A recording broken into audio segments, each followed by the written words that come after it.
রব্বুল আলামিন সময়ের শপথ খেলেন, আল্লাহ পাক রব্বুল আলামিন কালের শপথ খেলেন। শপথ খেয়ে বললেন, ওয়াল আসরি ইন্নাল ইনসানা লাফি খুসর, অবশ্যই মানব জাত হচ্ছে ক্ষতিগ্রস্ত। মানব জাত হচ্ছে ক্ষতিগ্রস্ত। তারা জালালতের মধ্যে রয়েছে, অন্ধকারের মধ্যে রয়েছে, বেড়াজালের মধ্যে রয়েছে, তারা গুনার মধ্যে রয়েছে। মহান স্রষ্টা বললেন, অবশ্যই মানব জাত হচ্ছে ক্ষতিগ্রস্ত।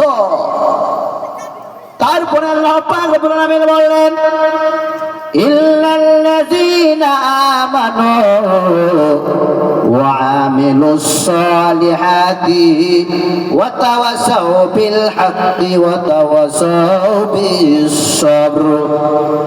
ওই লোকেরা ক্ষতিগ্রস্ত নয়, ওই লোকেরা জান্নাতের মধ্যে নয়, অন্ধকারের মধ্যে নয়, ওই লোকেরা গুনার কাজ করে না, ওই লোকেরা গুনাহগার নয়, ওই লোকেরা অন্যায়ের মধ্যে নয়।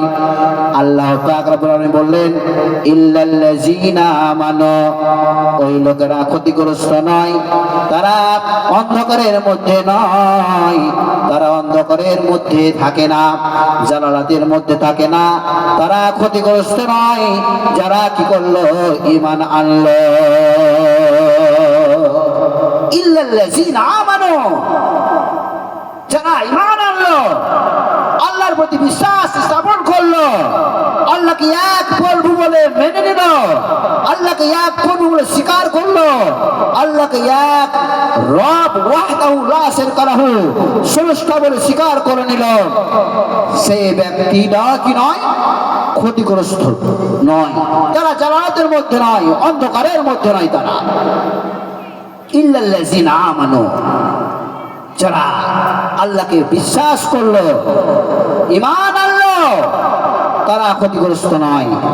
তারপর আল্লাহ পাক রব্বুল আলামিন বলেন, ওয়া আমিলুস সালিহাতি, ঈমান আনার পরে, মহান স্রষ্টাকে বিশ্বাস করার পরে, মহান স্রষ্টাকে ওয়াহদাহু লা শারীকা লাহু বলে মেনে নেওয়ার পরে, যারা কি করলো, সৎ আমল করলো, ভালো আমল করলো, নেক আমল করলো, নেকির কাজ করলো, যে কাজ করলে নেকি হবে, যে কাজ করলে আমার আপনার জীবন পরিবর্তন হয়ে যাবে, এমন ভালো কাজ, এমন সৎ কাজ করলে আমার আপনার জীবন ধন্য হয়ে যাবে, সাফল্য লাভ করব, কামিয়াবি অর্জন করব, আমার আপনার গুনাহ খাতা মাফ হয়ে যাবে, আমরা জান্নাতের পথ বেছে নেব, আমরা জান্নাতের দিকে এগিয়ে যাব, আমরা জান্নাতের দিকে ধাবিত হব। এমন নেকির কাজ যারা কি করলো, সৎ আমল করলো, ভালো আমল করলো, নেক আমল করলো, ভালো আমল করে মহান স্রষ্টাকে খুশি রাখলো, মহান স্রষ্টাকে খুশি রাখলো, রাজি রাখলো, মহান স্রষ্টা কি হয়ে যান, সন্তুষ্ট হয়ে যান। এমন সৎ আমল, এমন ভালো আমল, এমন সুন্দর আমল, আল্লাহ পাক রব্বুল আলামিনের পছন্দনীয় আমল করে আল্লাহকে খুশি করা হলো। আল্লাহ খুশ হয়ে গেল, আনন্দ হয়ে গেল, সন্তুষ্ট হয়ে গেল, কি করে, সৎ আমল করার বিনিময়ে।